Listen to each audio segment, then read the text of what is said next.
এই সমাজে ছেলে হয়ে জন্মানোটা হয়তো একটা পাপ, কারণ সফলতা না পেলে আমাদেরকে কুকুরের সাথে বিচার করা হয়। আমি আর এত চাপ নিতে পারছি না। তো যাদেরকে আমি কষ্ট দিয়েছি, পারলে আমাকে ক্ষমা করে দিও।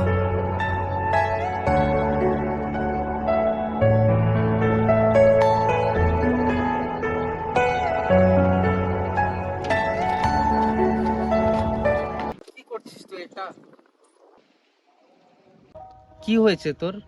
জীবনটাকে এইভাবে নষ্ট করছিস? তো কি করব আমি? কিছুদিন আগে আমার একটা অ্যাক্সিডেন্ট হয়েছে, ডাক্তারে বলেছে যে এই হাতে আমি আর কোনো কাজ করতে পারবো না। একটা হাত গেছে তো কি হয়েছে, আরেকটা হাত তো আছে। এমনিতে ছোটবেলা থেকে বাবা মার ভালোবাসা না পাইনি।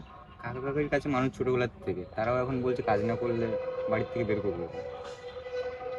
দেখো, প্রবলেমটা মানুষের জীবনে একটা পরীক্ষা। এই প্রবলেমটা সলভ করতে গেলে জীবনে বেঁচে থেকে লড়াই করাটা শিখতে হবে।